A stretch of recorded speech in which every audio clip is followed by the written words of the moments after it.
the reciprocal access agreement. How significant? Mate, this is a very significant agreement or arrangement for us and for the region. Japan's only other strategic partnership of this nature is with the US, and this is our only strategic partnership of this nature. And I think it's important to also realise that Australia and Japan are two regional democracies and middle powers. So this arrangement in the current strategic climate is very important for us and for the region. Indeed. And of course, I don't think anyone would be surprised that the purpose behind it is largely due to the rise of China and its influence on the region. But the devil in the detail, Glenn. Military, but also humanitarian? Yeah, that's right. That's a pretty critical point too. We worked with the Japanese in Iraq from 2004 to 2006 in their reconstruction efforts, which was a humanitarian activity on their part. And we've also worked alongside Japanese peacekeepers over the years in various places, including East Timor. So it's good to have that. It's critical to have both that military strategic piece and that humanitarian piece, particularly in, as I say, in this very dynamic strategic environment.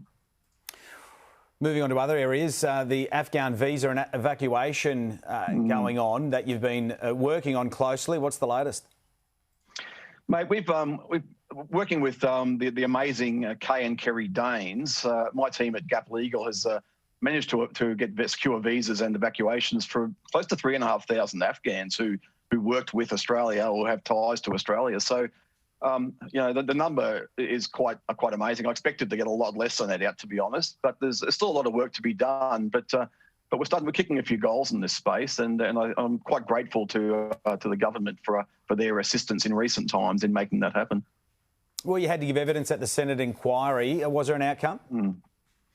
Mate, our evidence was pretty robust. Dr. Kay Danes and I both gave evidence, written submissions and oral testimony. And look, it was pretty damning for the departments, I think. The DFAT and Defence and Home Affairs, they were found to be pretty lacking. The findings are yet to be handed down, but I think watching their evidence, they were found to be pretty lacking in a lot of areas. They were cross-examined pretty vigorously by some of the senators.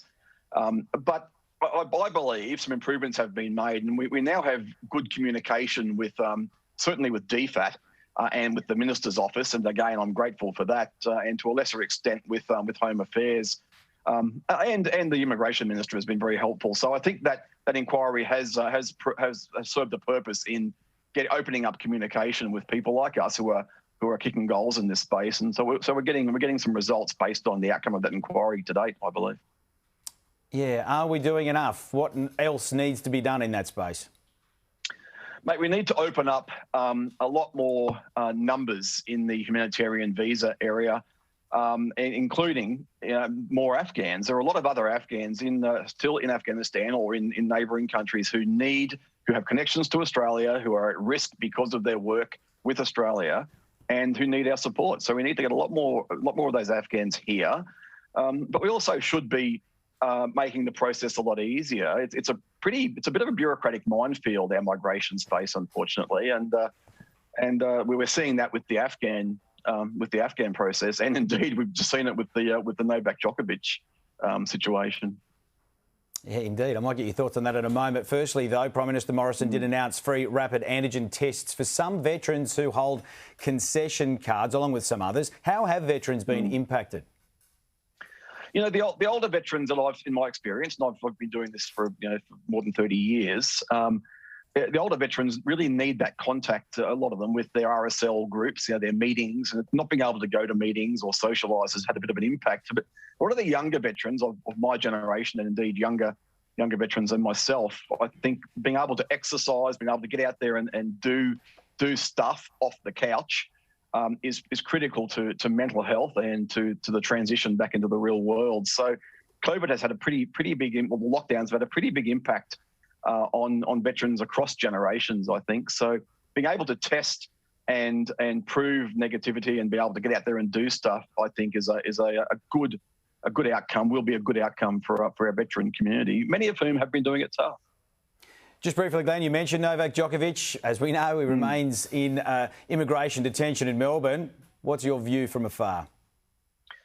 Mate, as I say, the migration space is a bureaucratic minefield. There's not a lot of communication between departments and indeed within departments. So I think the fact that the visa and entry processes are two separate creatures certainly makes it difficult. Look, having said that, Novak has a lot of an abundance of resources available to him to be able to confirm, the requirements. But having said that, again, the requirements are certainly confusing. Having a visa and then being denied entry is a complication, which I think could have been avoided a lot earlier on by better communication within and between government departments here, and certainly involving Novak's team. So a bit of blame on both sides, I think, mate. Yeah, we'll probably know more when it hits court on Monday in Melbourne. Glenn, we'll leave it there. Appreciate your time.